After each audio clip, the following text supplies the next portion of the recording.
So here we have the Confederate monument in Alexandria, Virginia, and it's unusual.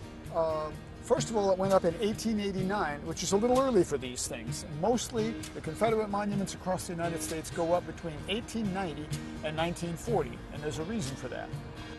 So here we see listed the 99 dead, fallen comrades from this Confederate regiment. Except if you look closely, right down at the bottom, there's a name that looks like it got added just yesterday. And in fact, it did get added some years after the statue was erected. James W. Jackson. What's he doing here? It turns out he was not a Confederate dead at all. To find out the story of James W. Jackson, we've got to walk about 2 blocks from here. So here we are at the Marshall House, which was an inn in 1861, and amazingly enough, it's still an inn today.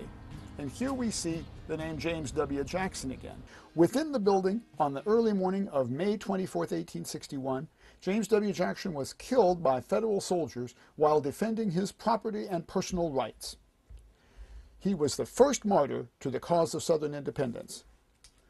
What does it not say? It does not say that, in fact, Colonel Elmer Ellsworth had led a detachment of United States soldiers to take Alexandria, and he personally had gone to the roof of this inn to take down a huge Confederate flag that Mr. Jackson was flying.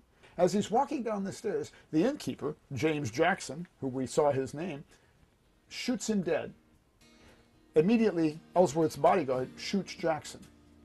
So Jackson is a murderer. He's just shot somebody in cold blood. And here he gets his name on the Confederate monument in the middle of the street as a member of the Confederate soldiers, which he never was. Now this is an example of how we get history wrong across the country.